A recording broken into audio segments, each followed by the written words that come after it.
Namo Vishnu Padaya Krishna Prishtaya Bhutale Srimati Bhaktivedanta Swami Niti Namine Namaste Saraswati Devi Gauravani Pracharine Nirvishesha Shunyavadi Paschatya Desha Tarine He Krishna Karuna Sindho Dinabandho Jagatpate Gopesha Gopika Kanta Radha Kanta Namostute Tapta Kanchana Gaurangi Radhe Vrindavaneshwari Vrishabhanu Sute Devi Pranamami Hari Priye Shri Krishna Chaitanya Prabhu Nityananda Shri Advaita Gadadhar Srivasadi Gaura Bhakta Vrinda Hare Krishna Krishna Krishna Hare Hare Hare Rama Rama Rama Hare Hare Yantah Pravishya Mama Vacham Imam Prasuptam Sanjeevayata Kila Shakti Darasvadamna Anyam Shahasta Charana Shravanat Vagadim Pranandamo Bhagavate Purushaya Tubhyam. Okay, Hare Krishna. Very happy to be with all of you tonight. And as you heard, I'm coming from the Soviet Union. Half of my life I spent there under the communist rule. Then for some time, for 8 years, I moved to Sweden and lived in Sweden. And then I returned to Russia, which has become by that time very capitalistic country. So I experienced different political systems personally. And perhaps that's the reason why I was asked to speak on the topic of spiritual communism, which is especially relevant here in Kerala, where the government is communist. So I will speak with some level of authority because I have, as I said, personal experience of different political systems and their pluses and minuses. So I will briefly give the overview of the existing political systems. For us to be very clear that they are not solving the most important problems. The problems which we are facing in the earth globally are to a greater extent because of the confusion which people have about the proper social organization. And we have to be very clear that if nothing changes drastically, the humanity doesn't have much time to live. The situation is very grim. And partially the reason of this situation, or greatly, to a greater extent, the reason, the cause behind this seriousness of the crisis, the global crisis which is there, is because social organization is not actually sustainable. We have the social organization in different countries, which is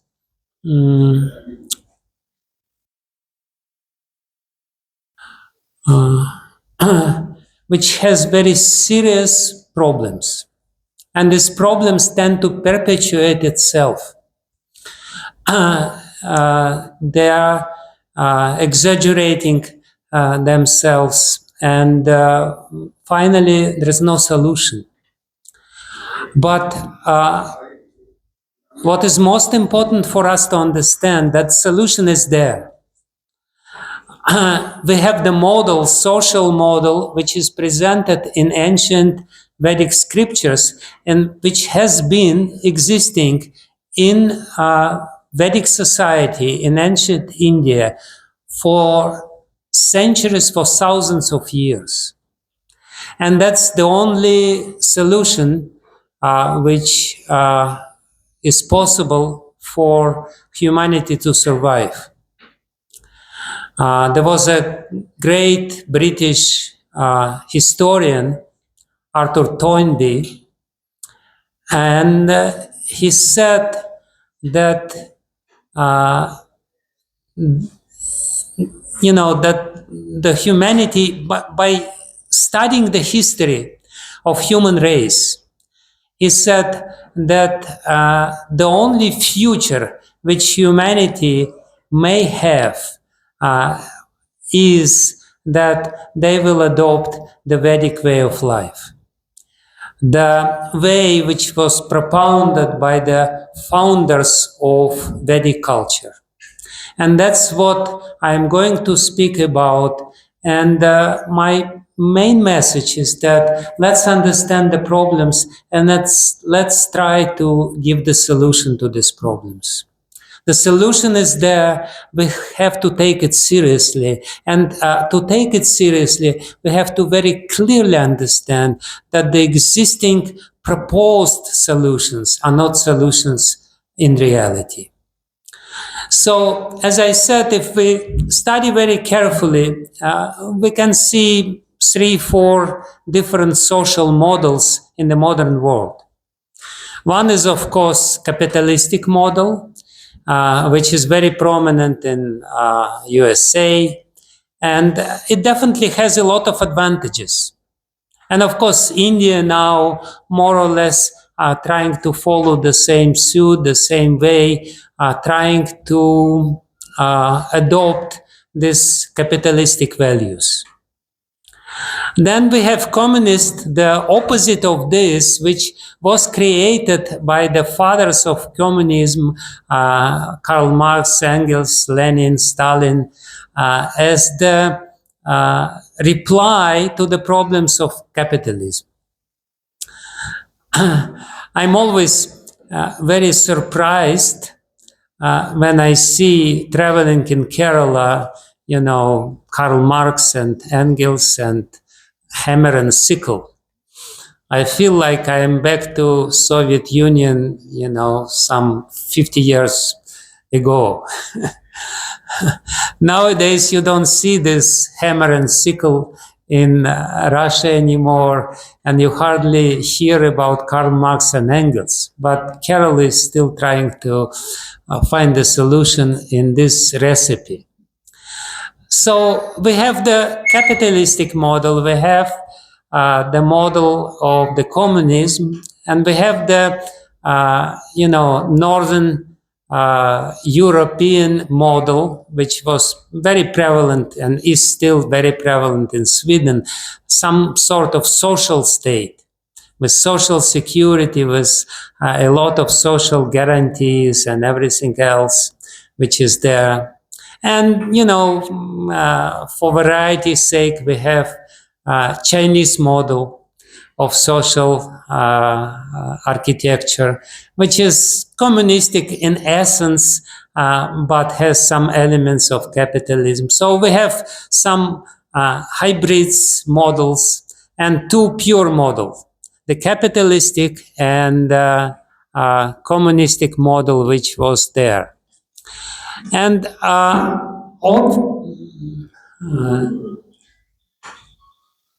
okay. Now, of course, we more or less witnessing, the whole world is witnessing the elections in America. And the elections in America is about this, whether the Trump will win and then the capitalism will establish itself in the firm grounds, or Kamala Harris will win. And of course, all Indians, the fans of Kamala Harris because she has some Indian origin. But what I want to say is that there are big inherent problems in all these systems. If we take capitalism, with all the advantages which it has, with supposed progress which it brings, advancement of human civilization, this and that, what we see. The inherent problem of capitalism is that the difference between very rich people and very poor people, the gap between these two classes of society becomes wider and wider and wider. Some people become filthy rich and they enjoy all kinds of enjoyment, and other people become very, very poor. They hardly can meet their ends. They hardly can make their ends meet. They hardly can something to survive. And, always when there is this rampant capitalism, the problem is that all these rich corporations become the real rulers. They become the power stations of the society, and ultimately they corrupt everything. The system becomes corrupt. We can see like this big pharma in America or in the Western world, it basically destroys the human health. They bribe politicians, they bribe all governmental institutions, and they push their products, even though their products are very harmful for the society. What happened in the world because of capitalism, at one point, people started adding lead into the fuel. And for years, for many, many years, I don't know how many, 30 years, 40 years, all this fuel was with lead, even though lead is very poisonous. Moreover, lead is not only poisonous, lead brings down the intellectual capacity of people. Because of inhaling these poisonous fumes of the cars, people become dull. And the harm which was inflicted to the health of the society is immense. But why it was there? Just because of some advantages, just because of some market advantages, just because it had something to do with their profits. What we have in capitalistic system, only money is the value. And those who have money, they have power. And those who have power, they corrupt everything. People become corrupt because of this, and ultimately the government becomes the servants of this corrupt system, and takes the decisions which are harmful for everyone. That's what's going on under the capitalistic rule. And the government, every now and then, what happens under the capitalism, every now and then, the free market, which is supposedly the hallmark of capitalism, becomes completely destroyed by capitalism itself. Because the big corporations, monopolies, they take over the free market. And because they take over the free market, all the middle-class people and, the people who are trying to come up, they cannot do anything because everything is being controlled by these big corporations. And it destroys middle class, it destroys people. And ultimately, you have very rich people and very poor people. And government has to intervene into this. Government has to take all kinds of regulations, this anti-monopoly law, this and that, so many different agencies which are trying to control this rampant capitalism. But it's not possible to control because ultimately what is being in control is money.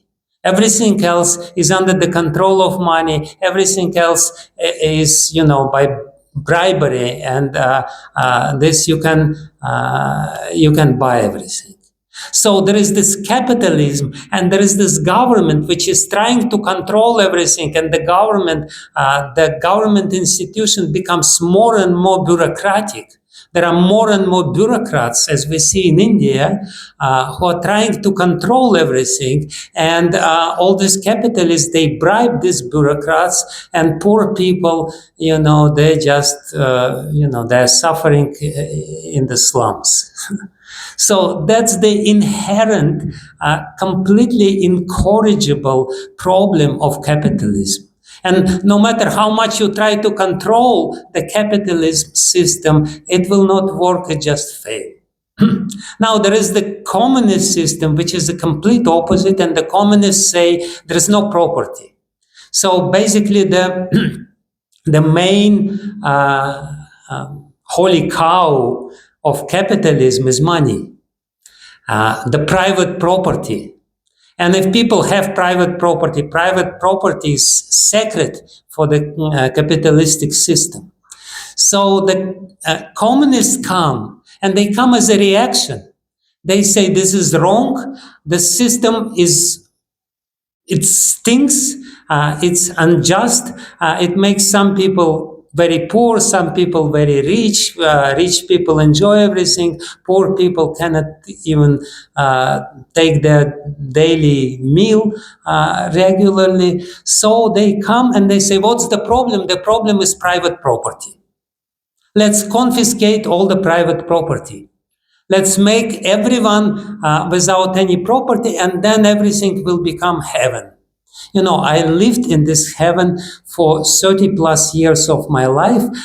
This is a very hungry heaven. This is the heaven when nothing is there. You know, if you don't believe me, you can go to North Korea, which is still a very heavenly place. And then everyone becomes very poor. Why? Because there is no free market. And because there is no free market, nobody is allowed to have anything. And because nobody is allowed to have anything, you know, the government is trying to regulate everything which you produce. You know, the government has to have this very difficult rule to, to produce everything people need, and they produce some useless things which nobody needs, and the whole society becomes very, very, totally impoverished. Everyone is basically poor, and that's what happened when the communists rule, when the real communists rule.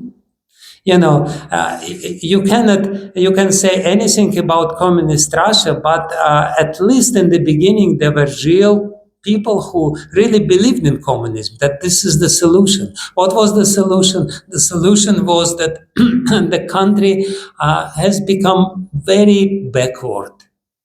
The whole society has become very backward, and there was no incentive, there was no real enthusiasm for people to produce anything. Because anyway, whether you produce or don't produce, you don't have anything. So better I become lazy. And, at that time, I remember this time, no matter who you are, you may be professor in the highest university, or you may be the complete, shudra working somewhere in a factory, and everyone would get the same salary. And only communist bureaucrats, they have some perks and privileges, and they would get special, supply channels, and they enjoy it. Everyone else suffered under them. And ultimately, it was not a solution because, again, nobody was equal. So if we take these two systems, the first system ignites or increases the greed in the human nature. Everyone becomes greedy. There is this very famous story about the most rich person in the world. I don't remember his name. Probably nobody remembers his name now, because all these rich people, they're not worth of remembering them. But he was the most rich person in the world. He was in the Forbes, everywhere else, in the Guinness Book of Records. So just 1 day before his death, a reporter came to him and asked him, please, can you explain your motto, your slogan? What is the most important in your life?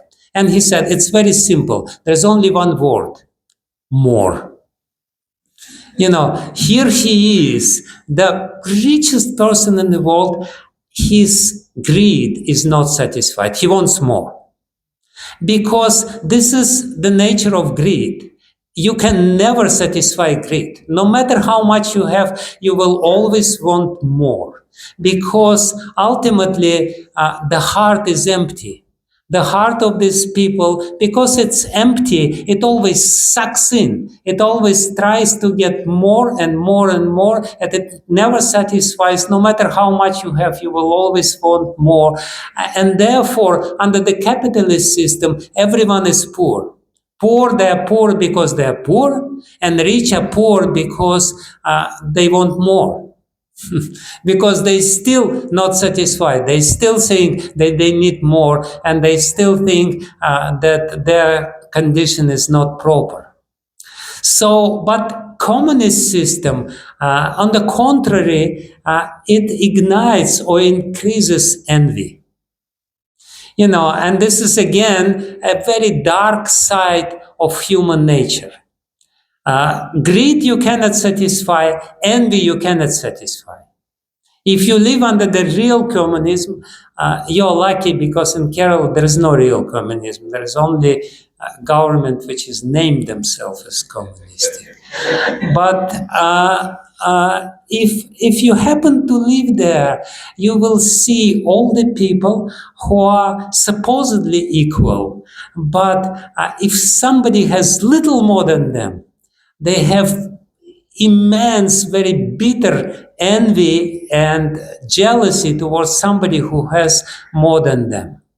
It's always, if somebody is little more intelligent, if somebody is little more beautiful, if somebody is little more, this is the complete violation of the main value, of the main virtue of communist system, is that you become not equal. And because nobody is equal. Nobody is equal. There is no two completely similar person in this world. This supposed forced upon people equality doesn't really work. And people only become envious if somebody becomes little famous, if somebody becomes little rich, if somebody becomes little intelligent or little educated. Ultimately, these both systems, they increase the base human nature instead of improving the human nature. Karl Marx, he saw that when we make, people without any property, when the property will not belong to people, or ultimately he wanted that the property would belong to everyone, but, the property which belonged to everyone ultimately belonged to nobody. I've seen it. Russia was in such a chaos because nobody really, considered anything which that this belongs to him. Srila Prabhupada used to say that proprietorship makes sand into gold. This is a very important thing, we have to feel that something belongs to me, then we will really work for it. But if nothing belongs to me, why should I work? Why should I improve? Why should I advance? Why should I progress if it doesn't give me any benefits or any advantages? So this both system don't work. We have hybrid system, socialistic system, which is there in Northern Europe, in Denmark, in Sweden, in Norway to a certain extent. And this system is worse because it combines the problems of both systems. It's in one sense it's capitalistic, in another sense it's communistic, and if people don't want to work, they will not work. The social state will provide them with that, and this system only breeds very lazy people. people become completely indifferent. They don't have any stimulus to live. And all the people who want to do something, who are doing something, who are productive people, who are really doing something good for the society, they are punished by the government, and all their money are taken away and given to the lazy people. I remember when I was living in Sweden, there was a joke. It was not a joke, it was a real thing. In Sweden, in this socialistic society, there is this progressive tax system. The more you earn, the bigger becomes the tax which is imposed upon you to the government. And after some time, it becomes non-profitable for them to earn more. Because if you earn more, you have to give more, and you ultimately have more when you earn less. So that's the paradox. And the joke which was there was at that time, some time ago, not when I was living, very great writer in Sweden, Astrid Lindgren. She wrote beautiful books, and she was famous all over the world. Her books were translated all over the world to many, many languages. So at one point, she earned a lot of money. Enormous amount of money, few $millions or whatever it is. So when they calculated tax to this income, which this poor old lady, not so poor, but old lady, earned by her hard work, when they calculated the tax was more than she earned. So she had to pay a little extra to the state for the sin that she was so successful. That's the completely absurd system, because in this system, if you're successful, you're punished by the government. And if you're not successful, you're rewarded by the government. It's a completely backward system, which ultimately is very futile and doesn't really work. And, people are not happy there. These so-called social states, the suicide rate in the social states is one of the highest, because people see no meaning in life. They don't have any meaning. Why should I live? Whether I live or not, it doesn't make any difference. So that's the three main systems which we have, and they all have very big problems. The one system, capitalistic system, destroys free market. It's ultimately not free. Capitalism doesn't give freedom. It's not about freedom. It ultimately destroys. It's about money. It's about earning more and more and more, trying to satiate insatiable greed.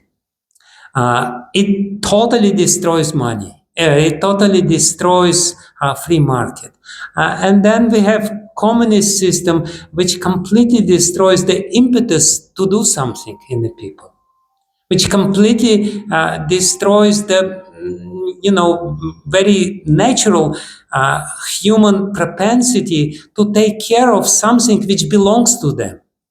We work. This is our nature. Our nature is to take nice care about something which belongs to us. And if you deprive people of private property, they don't care. They become completely careless, lazy. And in both systems, the crime is rampant. Capitalism creates crime as a social evil because people become poor. Communism also creates crime. There's not less crime, maybe a little less crime than under capitalism, but still there is the social evil is not being solved, and ultimately the society becomes backward due to these problems, like we have in North Korea. It's a completely backward country where everyone is poor. The only, few people are enjoying all the benefits of them being the most equal among everyone equals. So it's this whole thing is just impasse. It's a completely.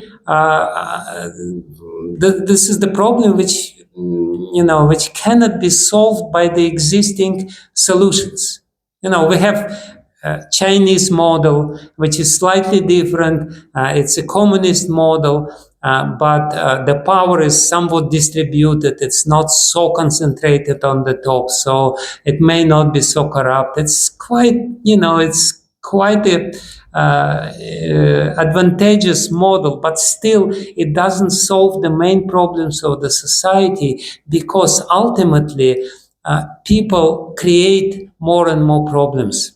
This ecological problems which is there, this complete rivalry which is there, and the most important thing is that the human nature is not being improved by being in this society.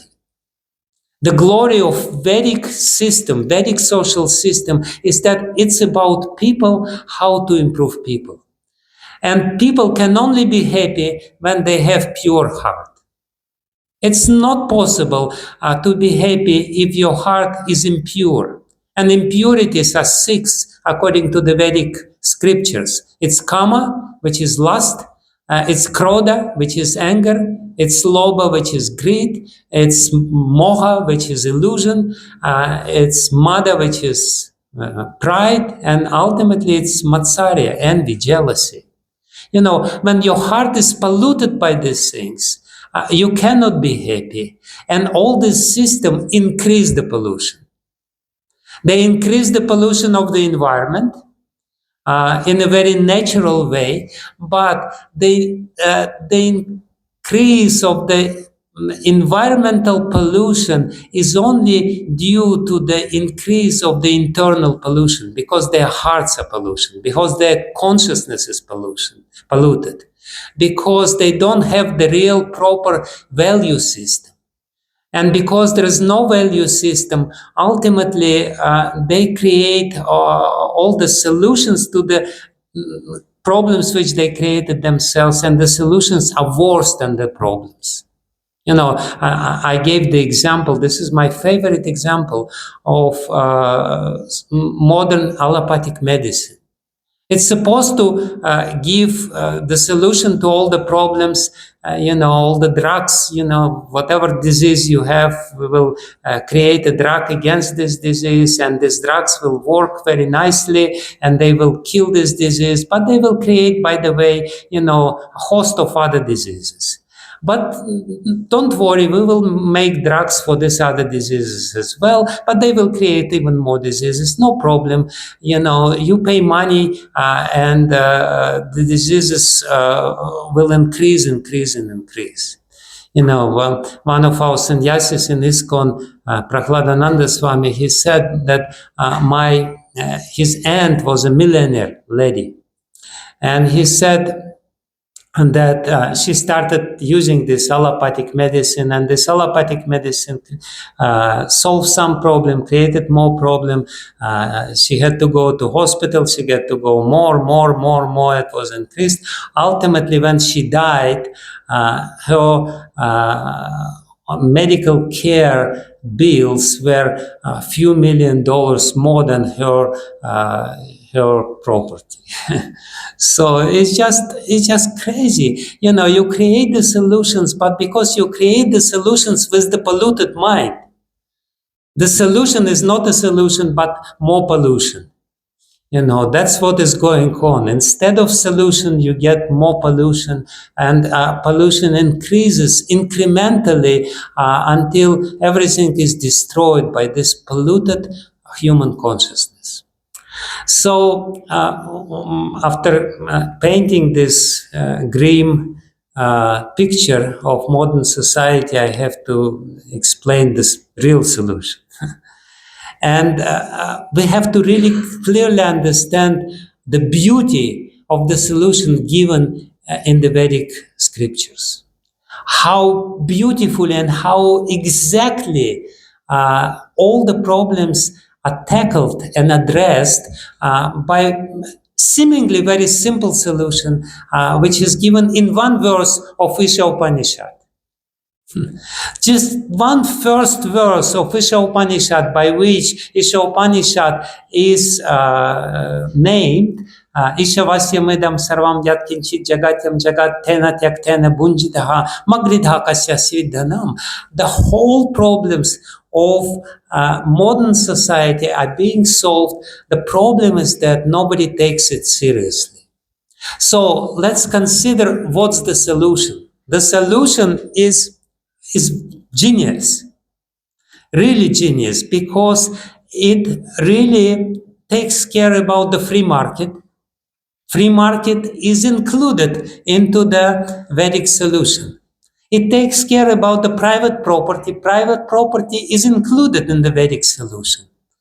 But at the same time, it takes care about the greed in the heart of the people, trying to solve this problem or solving this problem in a very beautiful way. And ultimately, it completely eradicates the envy, which is the most serious and most difficult problem of everyone of us living in this world.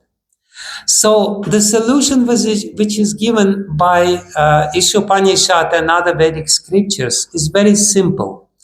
This solution is based on the very crystal clear understanding of the law of karma. Unless you put under the foundation of the society law of karma, you will never be able to solve the problems. The solution of all the problems of humanity is the understanding of law of karma. Because ultimately the law of karma is the only law. You know, if you don't accept the law of karma, you will have to create artificial laws. And all these people in the parliaments, they create one law after another, and the problem only increase. But the only law which we have to understand is the law of karma. It basically means whatever you do will come back to you. Whatever you do now will come back to you in the future. And if you give something away to other people, it will come back to you in increased manner. The law of karma solved the problem of the society because, first of all, in this verse it is said, Kasya svidhanam, to whom everything belongs. Who is the real proprietor of everything? God, Isha. Isha Vasyam Edam Sarvam. This world which we see belongs to him. Nothing belongs to me. You know, nobody is capable of taking everything which he has with him. The only thing which we will take with us is our good karma or bad karma. That's the only thing which belongs to us, really. Everything else doesn't belong to us. There is this beautiful legend about Alexander the Great. You know, he was the great conqueror of the world. He conquered half of the world. And when he was dying, he was only hardly 30 years old. He was very young.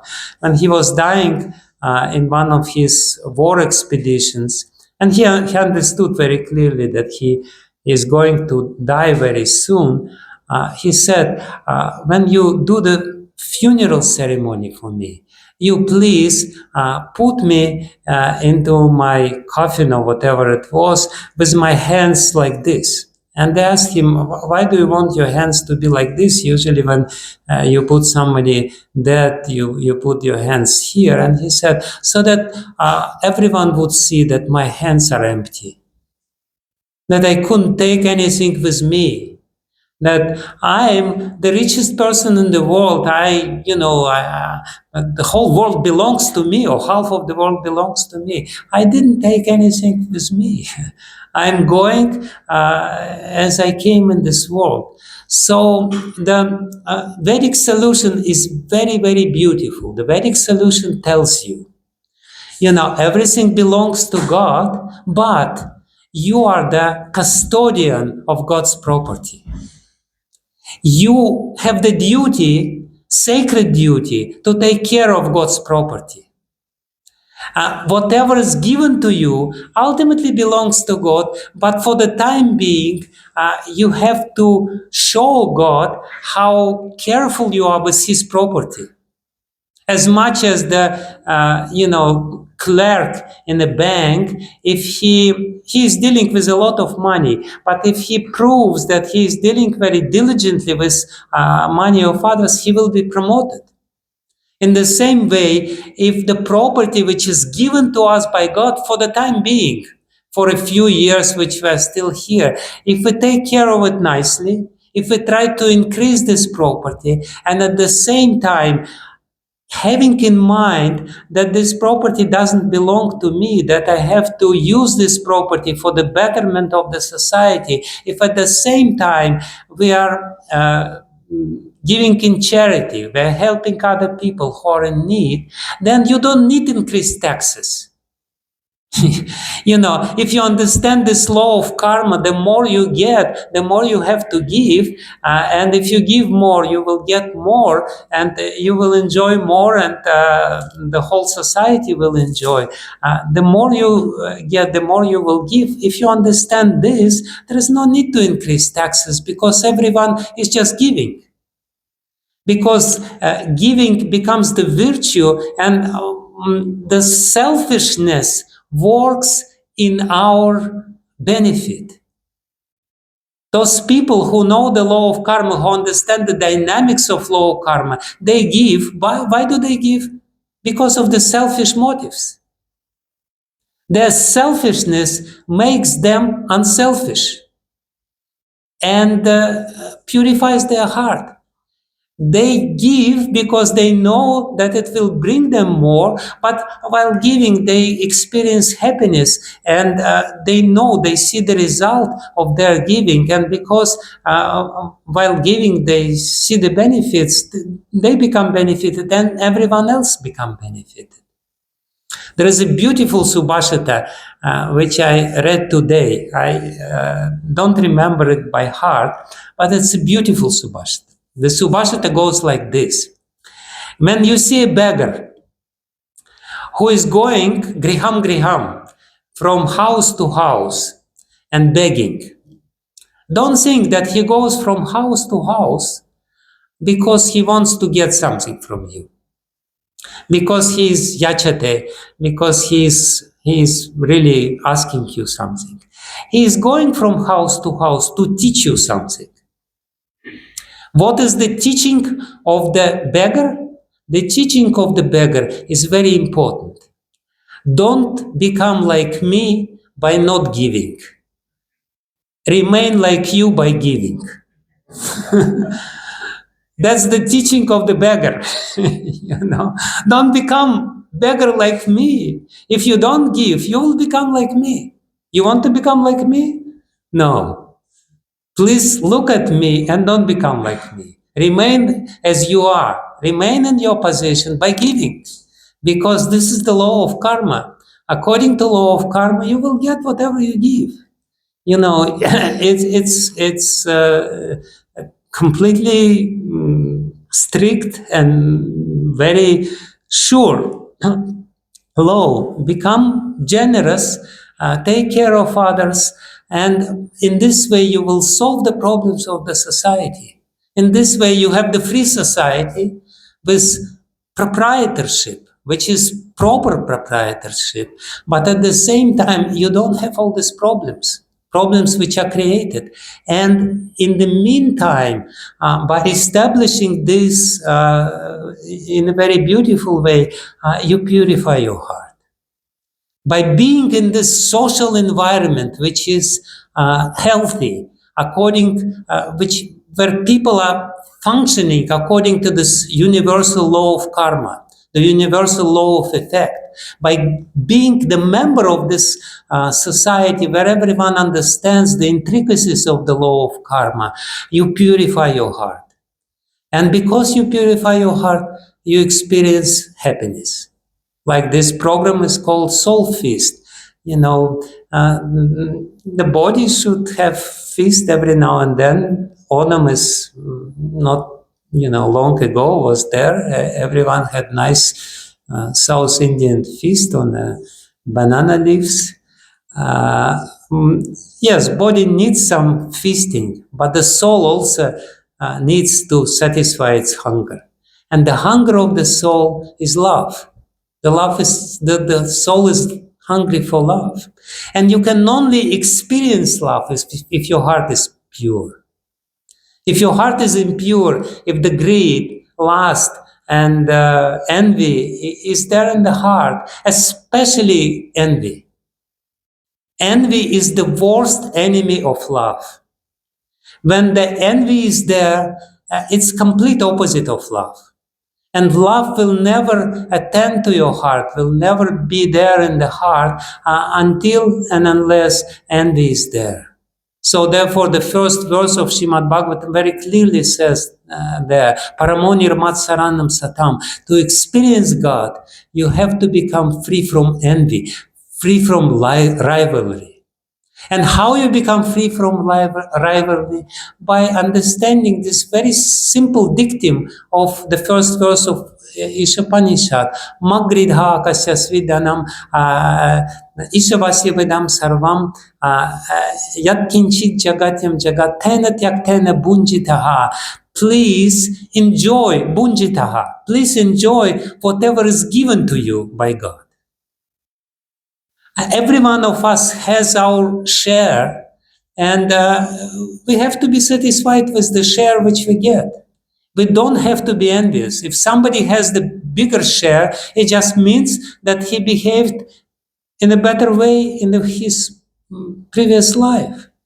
And therefore he got the better share. And don't be envious to him. Be happy with whatever is given to you by God, because he gave everything which you need. There is one more beautiful Subhashita, and I will quote this Subhashita and will finish my talk because I am already talking too much. And this beautiful Subhashita from Hitapadesh says that the one who made swan white, parrot green, and peacock multicolored will take care of you too. Don't worry. We can see different varieties in the society. Somebody is white, somebody is green, somebody is multicolored, somebody is rich, somebody is more rich, somebody is intelligent, somebody is not so intelligent, somebody is beautiful, somebody is not beautiful. But the one who made us the way we are will take care of us, don't worry. He will provide us with whatever we need in our life.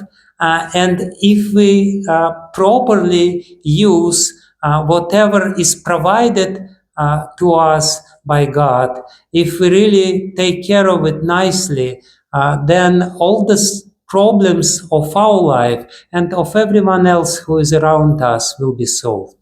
So let's be convinced that there is only one solution, and this solution is to understand that there is law of karma, and the law of karma tells you, work hard in this life, earn whatever you're supposed to earn, but share it with others. Don't be greedy. Share whatever is given to you in a very generous way with other people, and God will be pleased with you, and by being pleased with you, you will obtain whatever you need, and ultimately happiness in your life. And of course, the whole International Society for Krishna Consciousness is about this, it's about sharing. We don't have to only share our money, we also have to share our knowledge. You medical professionals, and you're generously sharing your knowledge. And that's also very satisfying. And we have to share our knowledge, we have to share, the positive emotions which we have, so much things which we can share. And here we are sharing this very great knowledge, which is actually your property. And I'm here, I have to come from communist Russia to tell you that communism doesn't work. Just take your Vedic scriptures, open Ishopanishad, read the first verse, and become happy. Thank you very much. Hare Krishna.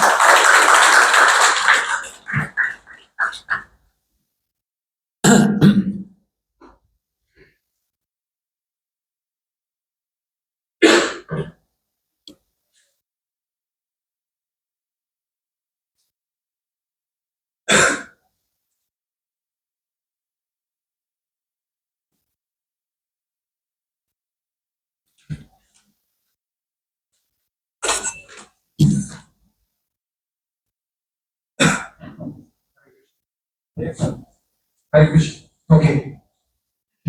So it's time for questions, and I request whoever is asking the questions to please introduce themselves, your name, profession, and then please you can ask a question. We're like a really live session here. So if anyone, please raise your hands and the mic is yours. We'll share the mic.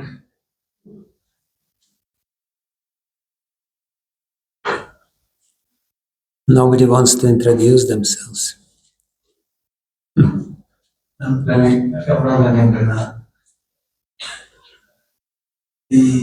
There is a statement in Gita that Dharma Rakshini Yakshida. Now, Dharma, when we talk about, I suppose it is also includes the law of karma. Yes. So, you can see in the world, whether it is due to Kali Yuga or whatever it is, there is a lot of onslaught on anything what is Sanatana Dharma or whatever is what somebody has just explained. There is attacks on the very idea. There is attack on ISKCON temples.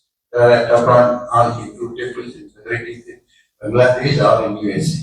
Now, under such a setting, what is that? Because as I understand that Krishna did not tell Arjuna to for ahimsa, nor did he tell him to fight. Last he says you do what your conscience dictates you. Don't go with any selfish one, whatever. But now what is it that we can as a because the basic problem with these Sanatana Dharma is they are not organized. They don't have any common reason to get organized, unlike a capital city or a company where there is a definite organizational setup and there is an aim for everybody to do something. So what is that we can really do in this state? It's an individual and also as a collective. Thank you very much. That's a very important question. If Dharma protects somebody who protects Dharma, then how that we can see in our society that those people who follow Dharma sometimes suffer. And sometimes Dharmic people, they have so many problems. Definitely, I'm not capable of give the complete answer to these very important questions, but I can share something which can shed some light in this regard. You very aptly gave the example of Arjuna, where Krishna says that Dharma, that protecting Dharma basically means to fight. Krishna doesn't say, Arjuna, give up your fighting. Krishna says you fight. And unfortunately, the decline of Dharma took place when people misinterpret ahimsa as the main Dharma and started basically misusing ahimsa principle. As is very clear from Bhagavad Gita, Krishna is not preaching ahimsa. He doesn't say to Arjuna, don't kill. And he doesn't say to him, kill. He said to him, do your duty, do it selflessly, do it with the pure heart, remember about me, Mama Nusmara Yudhyacha, you please remember about me and you fight.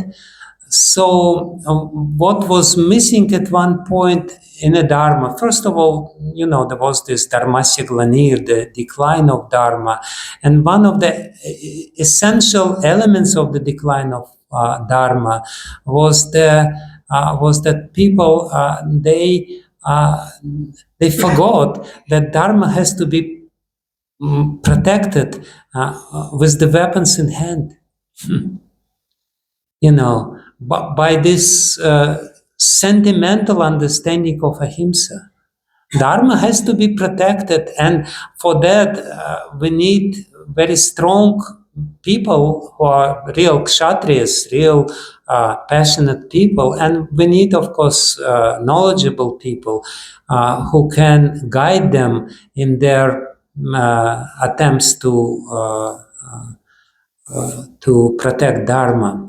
So when these two classes of society, which are foundational for any prosperous society, the knowledgeable and completely selfless brahmanas, or people who have guardians of knowledge, and kshatriyas who are very valiant and very courageous, but at the same time obedient to the dictates of the higher knowledge.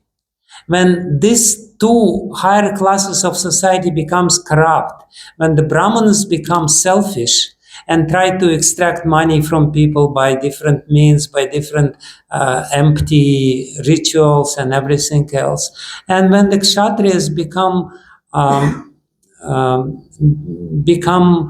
unruly, when they basically reject the power of knowledge over them by accepting the limitations which the selfless brahmanas would place upon them, upon their rule, then everything becomes corrupt.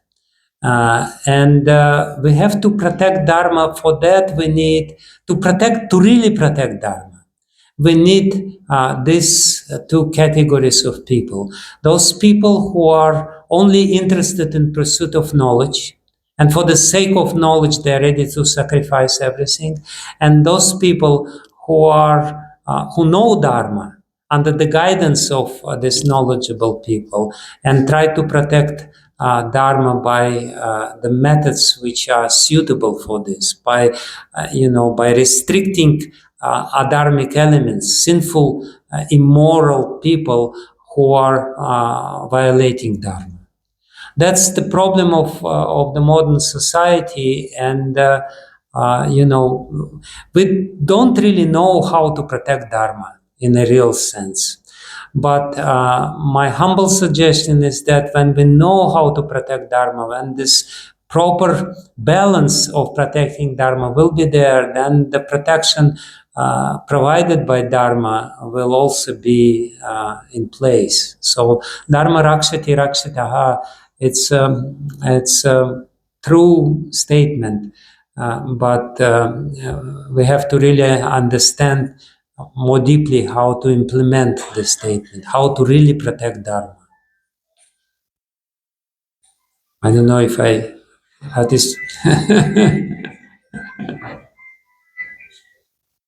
Thank you.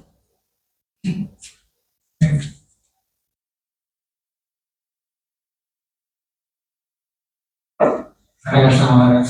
My name is Murli. A small question. This new age Arjunas are still in the rejected and despondent mode, and they are not having this attitude of negation. And you know that Sanatana Dharma is attacked by different parts of the world, and they are targeting now the latest disease attached to Kuruba, that philosophy of Indian culture. So now their attitude is changed against the Kuruba, the code of Indian culture. So what is your one message to the new age Arjunas?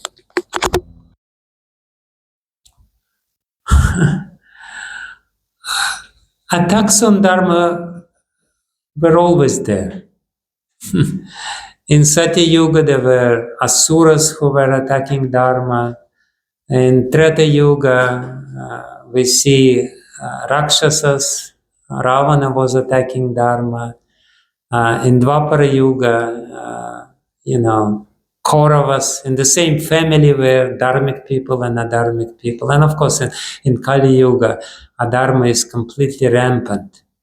So the message for all those people who want to become like Arjuna, we have to first understand what is real Dharma, what is Sanatana Dharma, what is the eternal Dharma of the soul. Because Sanatana Dharma is called Sanatana since it is talking about this eternal realities, reality of the soul, reality of God, and reality of eternal relationship between the soul and God.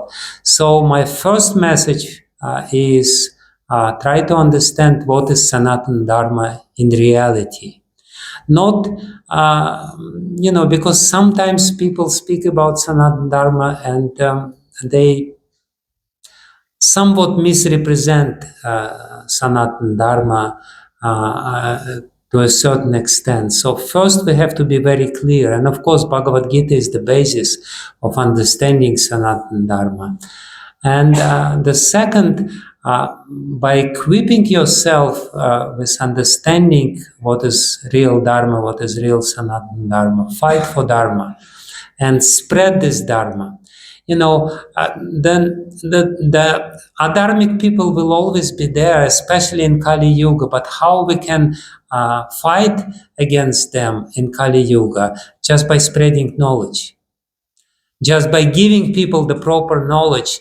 And by giving people proper knowledge, we can see how Sanatana Dharma, I'm coming from the atheistic country, the country which was proud that there is hardly any religious people there.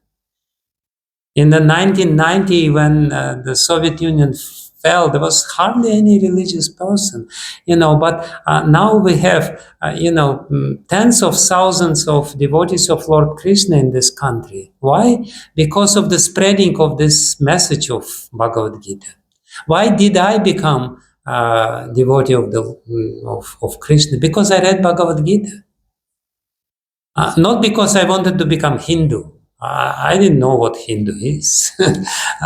Not because I wanted to have this nice clothes. I like this clothes now, but if somebody would tell me this 40 years back, I would be horrified. If somebody would tell me that you will go in this clothes, I would be very surprised, to say the least. So my rationale was not this. My rationale was very simple. I read Bhagavad Gita and I was impressed because I could see that here is the truth. I could feel, I didn't understand Bhagavad Gita. To be honest with you, after first reading Bhagavad Gita, I didn't understand anything, but I feel it's true. There is some deeper truth in it. So the only way to fight against adharma, you cannot now fight against adharma with the weapons in hand. You will be put under the bars very soon if you try to do it. But there is a way of fighting against this adharma, which is fighting Sanatana Dharma right now. And that's the spread of knowledge. And there is a lot of innocent people who are ready to accept this. They just don't know. They're looking for the solutions. They want to have solutions. And if you have the solution and don't give them the solution, you are guilty of actually destroying Sanatana Dharma. So by inadvertently kind of helping Adharma to fight with Sanatana Dharma. So Sanatana Dharma is powerful enough to fight for itself. Dharma rakshati rakshitaha, if we help to spread this message. So that's...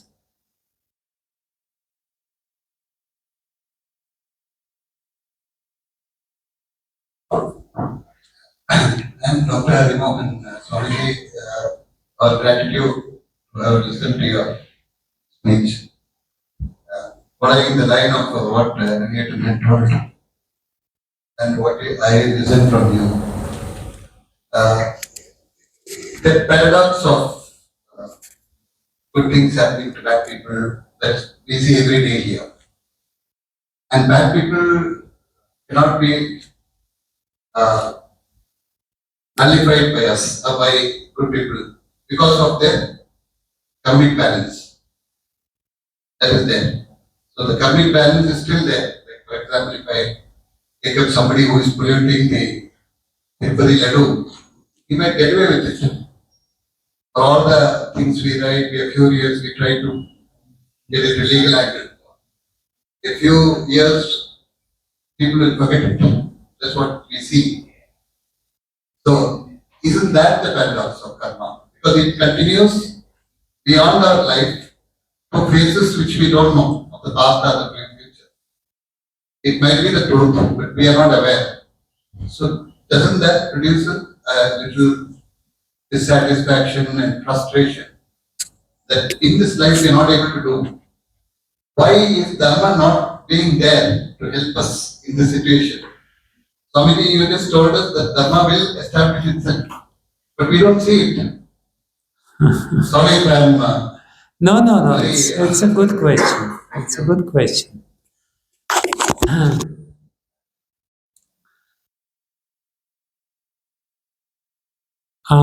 First of all, it's not that we don't see it. We can see very clearly in many instances how when people violate the rules of Dharma, they're being punished right away. If people commit serious crimes, or if people do some bad immoral activities, even in this life, their family life become destroyed. If somebody becomes unchaste, sooner or later, especially now with all these mobile phones, the wife reads the, mobile phone or something like this. We can see it again and again how the law of karma works. You do something wrong, and you get bad consequences of this. You smoke, you get cancer, lung cancer or whatever. You drink, you get cirrhosis of liver. So many cause and effect instances we can see how karma works. We cannot see everything, that's true, but at the same time we see, if somebody does something wrong which is against Dharma. And what is Dharma? Dharma, this is something which helps you to sustain your life. If you do something which is unsustainable, if you lead the way of life which is unsustainable, if you drink alcohol, if you do some other, intoxications, if you, indulge in illicit sex life and everything else, you get the reactions of this because it's unsustainable. In the same way, we have to make just projection that most subtle things which may not be punished immediately still will get punishment. So all those people who polluted Tirupati Ladus, they will get punished. There is no doubt about it.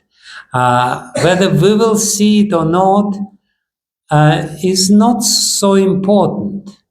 We'll try to do something. You have to try to do something. You have to really try to, do justice. But if they get away with it, okay, no problem. It's actually their problem. It's not our problem. Why do we have to see everything? We don't see so many things. But we have to be intellectually convinced that the law of karma works, and we see how it works right now. And yes, sometimes we don't see, it's fine. Sooner or later it will work. Because, the foundation of the law of karma is that we're all connected. We're living in a system which is interconnected. There is so much, interconnection in this system. So whatever you do will have a reaction from the same system.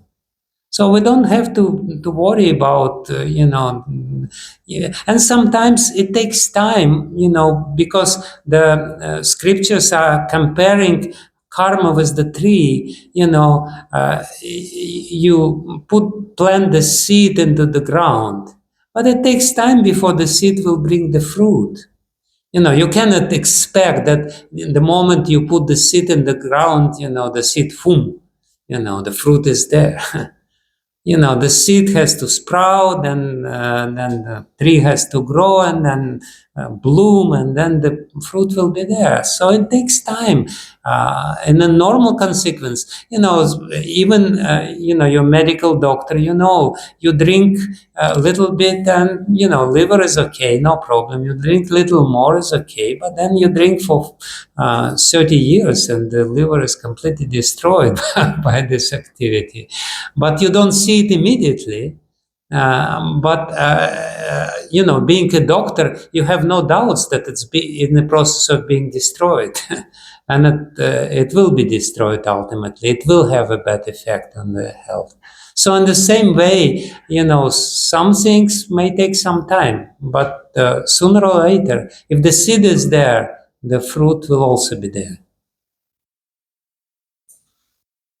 Thank you.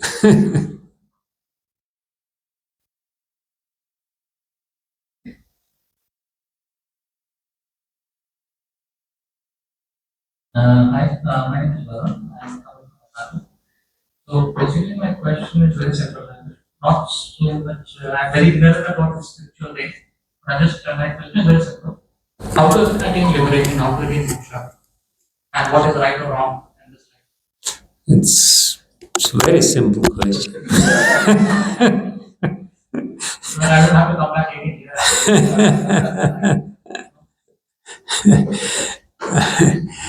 Moksha is supposed to be the highest achievement of a human being. So the highest achievement cannot be very simple by definition. Dharma is simple. Moksha is not so simple. But anyway, there are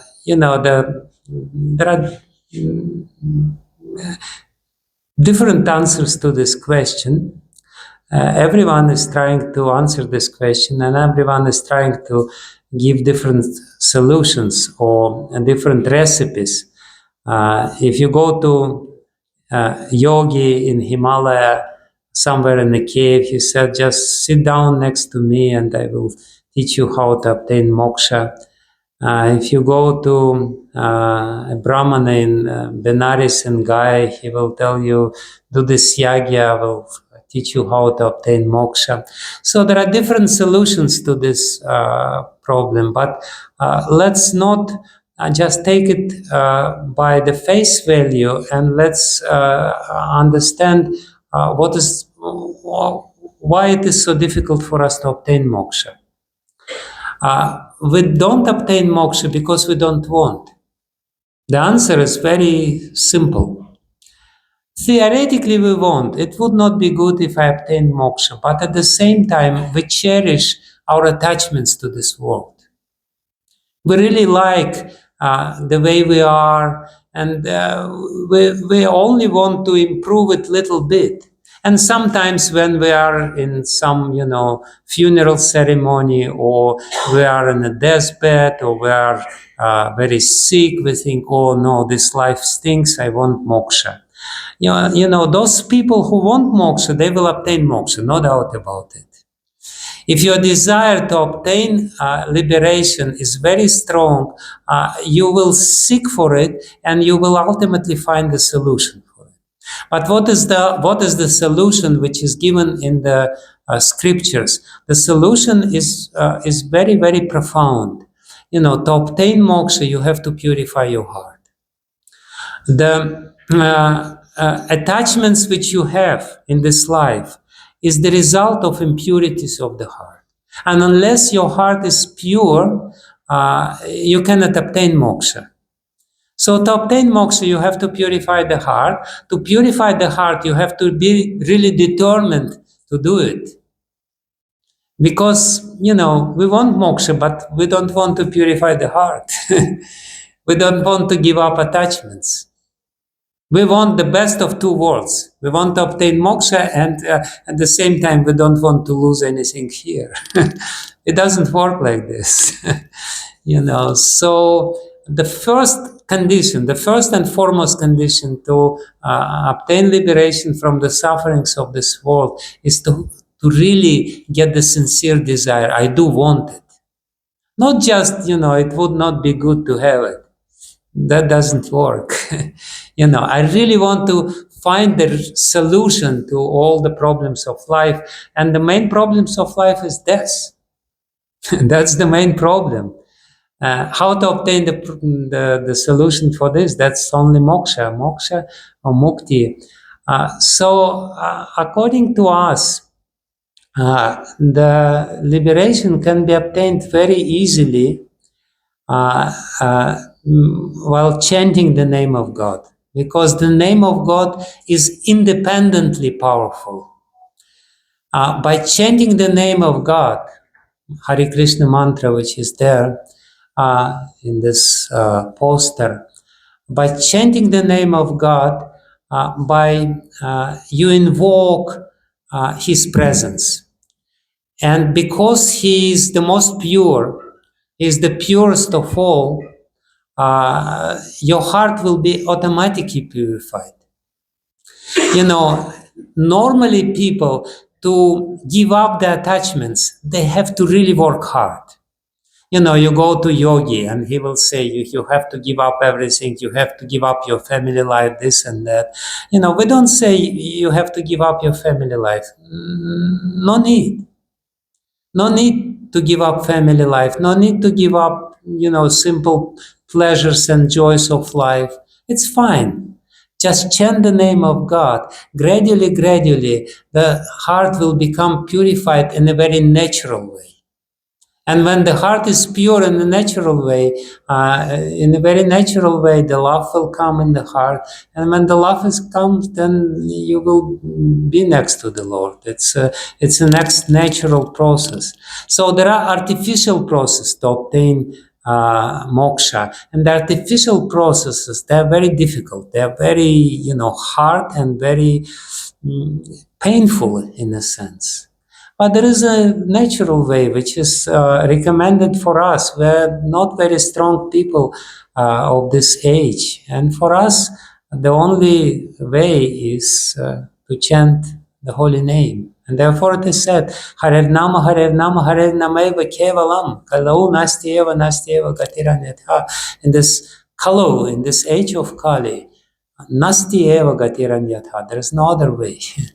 Harer Nama, Harer Nama, Harer Nama, Harer Namaiva Kevalam. 3 times it is said. And it is repeated 3 times. Harer Nama, Harer Nama, Harer Nama, Namaiva Kevalam. Because what they want to say that the karma, the rituals don't work in Kali Yuga. There is nobody who can perform rituals, yagya, perfectly. Yoga doesn't work in Kali Yuga. Hardly anyone can really follow the strict discipline of yoga. And, meditation doesn't work in Kali Yuga. Meditation 5 minutes after lunch, it's not meditation, it's called nap. So by this meditation, you cannot obtain moksha. So Harer Nama, Harer Nama, Harer Namaiva Kevalam, only holy name, only holy name, only holy name. Other processes don't work. So, but this is a very simple and natural process. By chanting, you purify your heart. By purifying your heart, attachments will go away. And when attachments go away, the desire to obtain God will come there. And that's the real dharma of the age.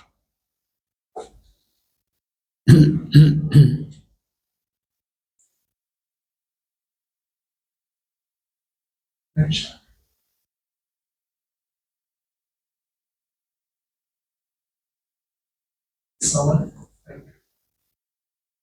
You are not a question, sorry. Okay.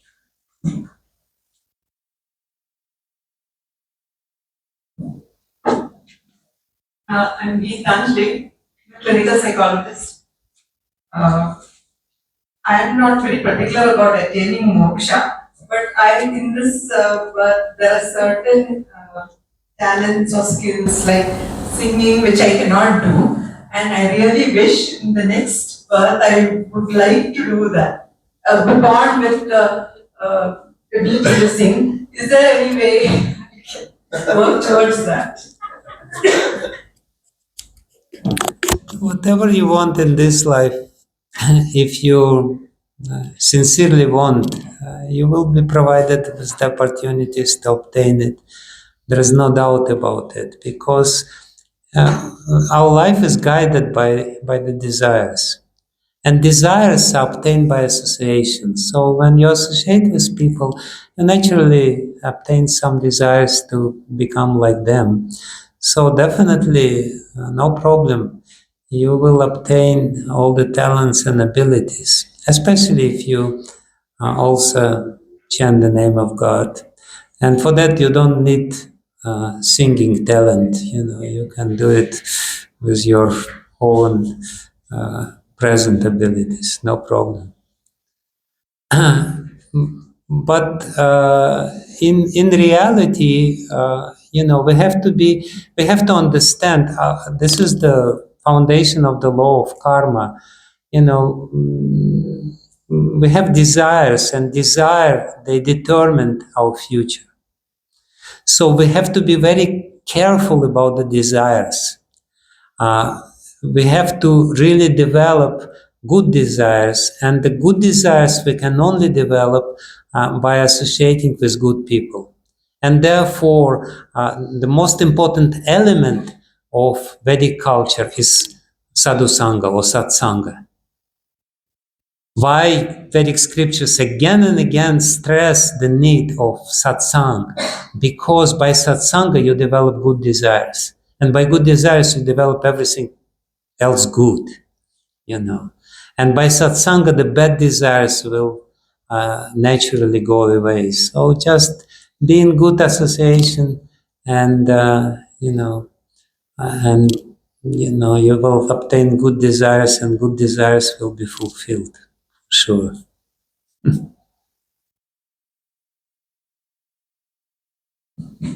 And your name is Anjali, right?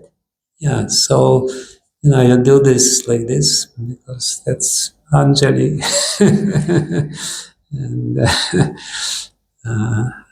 and for sure it will be granted to you.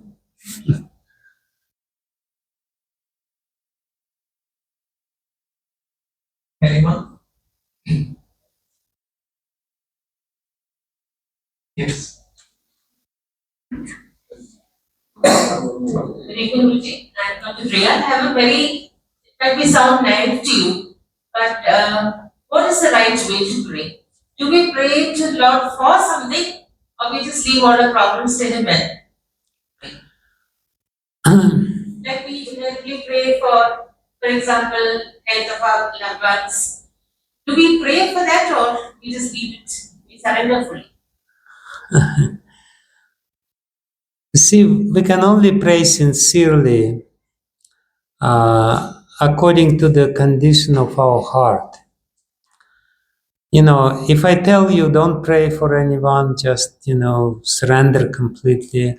If you're not in the stage where you're ready to surrender completely, your prayer will not be sincere. So ultimately we have to surrender. But surrender is not a decision. Surrender is a process. And it's a gradual process which takes some time. So we try to pray as purely as we can. But at the same time, there is no harm if we invest our prayers with some emotions. If something is really, urgent within our heart, some desire, there is no harm. Therefore, it is said in the second canto of Srimad Bhagavatam, Akama sarva kama va moksha kama udaradih, Tivrene bhakti yogina ajete purusham param. Whether you have all desires or don't have any desires, it's only God who can fulfill all desires. So what is more important, it's not that important for what you pray. What is more important is to pray with the feeling.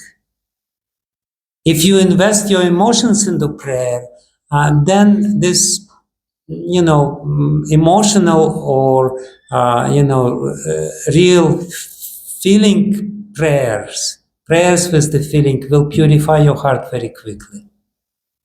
Whereas if you are just, Hare Krishna, it's not going to purify your heart.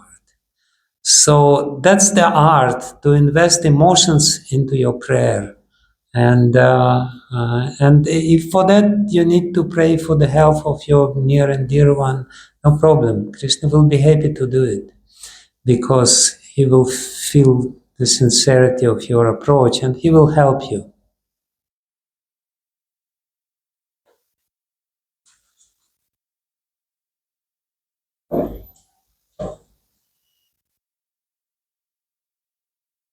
One, two more questions.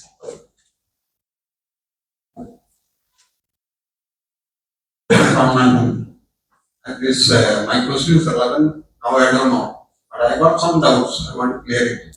Please. One thing is that when Rama was there, when evil people or bad people were there, they were separately living. Asuras were different, and these people are everybody. When Rama's Rajya, Rama Rajya was very peaceful and harmful. Nothing was there. Okay. When Krishna's period came, these Asuras also was living along with that, along with Kamsa and Shishupal and everybody is there. And in between, one other thing is that when Krishna's period, there was poverty and everything was there. Even Pujala was suffering. His own people, why he was being considered that he is supreme and Purnavadara. Why in his time, this much of poverty and everything, why Pujala was, why he was suffered like that? Then what about us? In this period, Who was suffering? I didn't get it. Sudama. Vijnana was suffering. He was suffering. Why he was suffering? So much of time. And poverty was there at that time, Krishna's side, and he was Purnavadara. And nowadays, what happens is all asuras are there. Where is human being, where is the divine people, we cannot distinguish in this period. We ourselves sometimes have to be in Asura, sometimes they will be in man, sometimes they will be divine. I don't know how to differently that people and we cannot see each other. Whether we are good fellow, that fellow is good fellow, I don't know. I'm just confused. And whether this question is confused, I don't know. Kali Yuga is the age of confusion. Everyone is confused in Kali Yuga. Yeah, previously everything was very clear. In Satya Yuga, the demons and Suras and Asuras, they were living in different planets. In Treta Yuga, during Rama's time, they were living in different territories in the same planet. In Krishna's time, in Dwapara Yuga, they started living in the same family. Duryodhana and Pandavas were cousin brothers. They were living in the same family. And in Kali Yuga, Suras and Asuras live in the same heart. That's the problem. So that's how it is. It was very clear, everything was very clear in Satya Yuga. Everything is completely mixed in Kali Yuga. Everything is confused in Kali Yuga. Therefore, Kali Yuga is a difficult time to be. Sufferings are there according to karma. Krishna. I don't have to go into details of Sudama's story. Somebody says that he ate some chickpeas and didn't share it with Krishna while he was a student. But in any case, Sudama didn't feel that he is poor because his heart was full with love, and Krishna gave him the full measure of the riches. But the real question is what to do, what we are supposed to do when our heart is confused, when the demonic and divine tendencies are there very closely, enmeshed, entangled within our own heart. So the only solution for this is, because Kali Yuga is such a confused age, when it's an age of propaganda. If you see the TV or see the advertisement or whatever, everyone is trying to say, I'm right, this is right thing to do, this is dharma, this is good thing to do. And, you hear it, the more you hear it, the more confused you become. So therefore, it's very important in the age of Kali, in this age, in day and age, to go to the real sources of Dharma. And Bhagavad Gita is undisputably a real source of Dharma. And to try to study the real source of Dharma under the guidance of somebody who proved himself to be very pure. That's why Srila Prabhupada, he called his Bhagavad Gita, his edition, his explanation of Bhagavad Gita as it is. And he says there are so many editions of Bhagavad Gita, but they try to impose upon us some different ideas which are not there in the original Bhagavad Gita. So we have to go to the root, to the source, and we have to take the guidance of somebody who proved by his life that he's pure, that he is unselfish, that he's totally selfless. Why do we follow Srila Prabhupada? Why we adore him so much? Because we see how 100% pure he was. He sacrificed his whole life for the betterment of humanity. And there are unfortunately so many modern gurus who are, who preach nice things, but unfortunately, either after fame or money or some other things, So, to remain pure in Kali Yuga, you really try to work hard to find somebody who is completely selfless and who is preaching the real message of the original Vedas. That's what I would say. That's the recipe. Try to see, not to be fooled, because again, in Kali Yuga, it's so easy to be fooled. So easy to be fooled. The whole world is working to just fool us by different means. All this machinery of propaganda is just, completely bewildering people. It's the age of propaganda.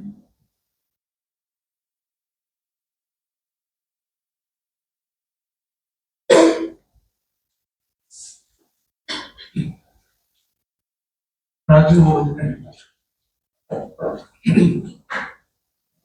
Maharaj, my name is Raju James. I'm working in the bank. My question is normally it is said that our permanent relationship is actually with God. And so, what about the people we met in this life, or many, like we have father, mother? So they nurtured us, they loved us, and we have some sort of an attachment. Suddenly, some of them passes away, or if I die, so whether the relation with any other living entity is over by our death. So that is my question.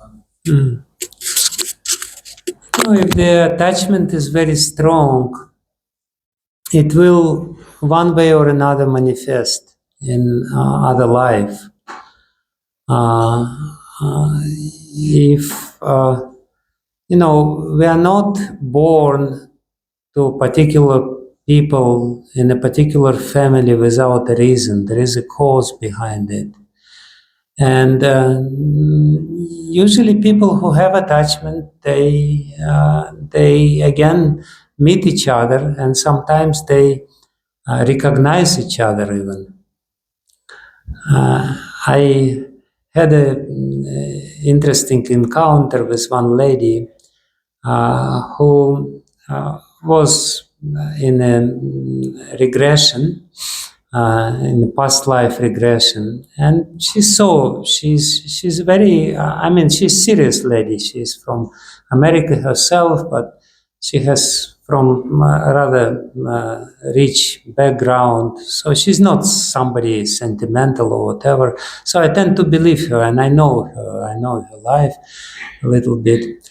And she told me that in regression she saw some of her past lives, and in one of her past lives she saw herself. It was long ago, and she was in Egypt, in ancient Egypt, and her husband was also there, and they were both male, as far as I remember, and there was some war, and her husband, I think, protected her in the previous life and sacrificed his life. And she explained to me details of the story, how she saw it and how she is very grateful. And they have very close relationship with her husband. And I immediately asked her, how did you know that this is your husband? Because obviously he had different form, and even she had different gender and whatever. She said, no, it's very simple.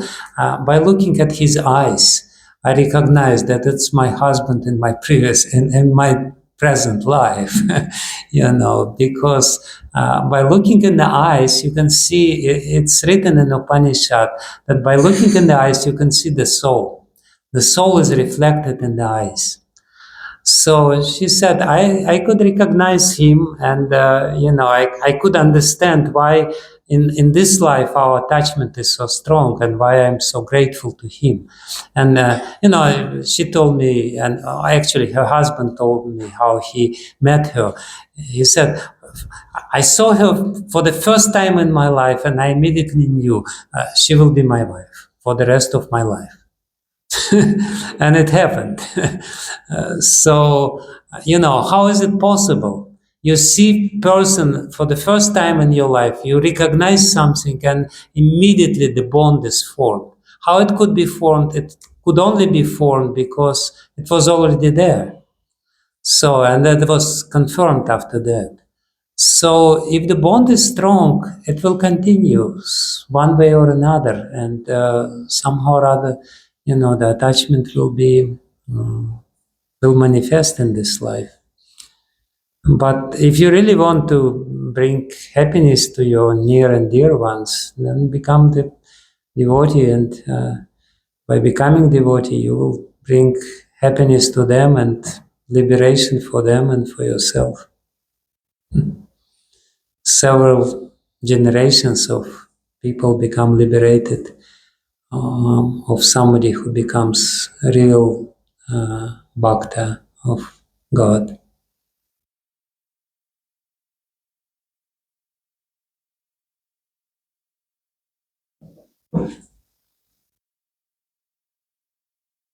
Myself is Manoj Parmeshwar. I am taking classes for 17 and 18 students, higher secondary. Can you keep your microphone a little further away, because... Can you hear? Yes, now I can hear. I am taking classes for higher secondary students, that is in the age group of 17, 18, like that. And the problem is that in my class, I have 60 students in one class from different religion, Hindu, Christian, and Muslim. The problem is that all Muslim students are going for mosque, and Christian students going church Sunday, but most of the Hindu students are not going temple. Okay, and they are not even praying at their house. I just asked one day. Most of the students are not they are not believing in what we are discussing here. Okay. So could you please tell me how we can solve the problem? Because I think in different classes, we are having 4 classes, that is commerce, science stream, 4 classes are there. But they never go, most of the students are not going in temple, or they are not even praying at home. And when the childhood, I think, from the age of 5 or 6, actually they are praying Sankhya like that, Krishna Krishna, Murula, Janardana, like that. Up to 7th standard, and from 8th standard onwards, that is from high school onwards, they are not doing anything at all. And then, I don't know, but only this happens in, I think, Hindu community. My son is 18 years old. He is also not, I think, going regularly temple, or he is not praying at home. But his friends from different religion, they are always there. I think some Muslim children are praying 5 times in a day, 5 prayer, okay. Then Christian students going there, catechism class like that. But Hindu students, that is, I don't know that's why I'm asking, okay. Thank you. It's a very sad situation. I don't know if I have solution to this problem. If I had a solution, probably Narendra Modi would be very happy with me,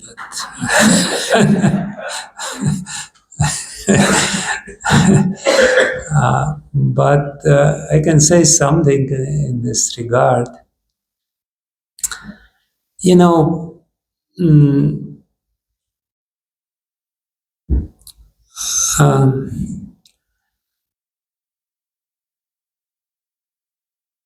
I remember long ago, it was in the year 2000, I was in some sadhu sammelan in Rishikesh. And there was a Hindu organization, Hindu delegation being formed to go to America to UN Millennium Religious Dialogue or something like this. And I was there, and so many sadhus are there from different groups. And in a break, one sadhu approached me. And he said, I'm a sadhu myself, and I have a Sanskrit school, and I have 400 students. I'm teaching Sanskrit to these 400 students in Rajasthan. He said, yes, I'm a teacher, I know Sanskrit, I teach, but I could not make my own sons to wear dhoti. And he said, your Srila Prabhupada is so great, he made Americans to wear dhoti instead of jeans. My own sons are wearing jeans, and he made Americans to wear dhoti. So, and he was just saying by glorifying Srila Prabhupada. So why did I tell you by answering the question? You know, what is the difference between average Hindu and average Muslim person? I would say that average Muslim person is more dedicated to his religion than average Hindu person. And because children don't see how his own parents are practicing it properly, you know, they become also a little cynical or indifferent to this religion. Why Srila Prabhupada could influence hippies in America in the 60s and 70s? Because he himself, 100% was practicing what he was preaching. And they saw his example, and they saw the result of his own practice. They saw how happy he is, how balanced he is, how, you know, magnanimous he is, how kind he is, kind-hearted he is. So I think the main problem which should be solved is that there's not many living examples of real people who are practicing Sanatana Dharma, and who not only practice Sanatana Dharma, but they practice it very sincerely, but they also have experience of how beneficial it is. I see in the families where parents are really, really devoted to their practice, children also naturally follow their footsteps. So the main thing is not precept, the main thing is the example. If they see the good example, and if they see, and the more you follow yourself, the more you have the ability to influence others to follow your footsteps. There is a famous story about one mother who came to a sadhu, and mother said, can you tell my son not to eat sugar? Because he's eating too much sweets and it's not good, it's not good for his health. And I know, but I tell him all the time, he doesn't listen to me. Can you tell him? And the sadhu said, you please come with your son in 1 week. And then I will tell the son to stop eating sugar. And the mother came in 1 week with the son, and the sadhu looked at the son and said, you please don't eat sugar. And the son listened to him. It came, deep in the heart, and since then he's stopped eating too much sugar. And the mother came the next day and said, thank you very much, here's my present. But I have one question, why you told me to come in 1 week? And he said, because I myself was eating sugar. So I stopped eating sugar for 1 week, and then I could tell him to stop eating sugar.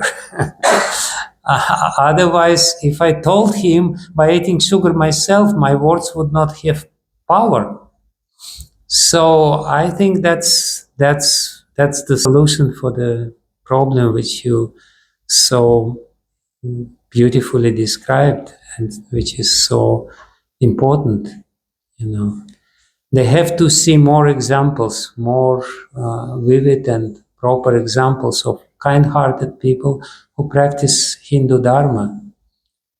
And that's a tragedy which we see, and we have to do something about it.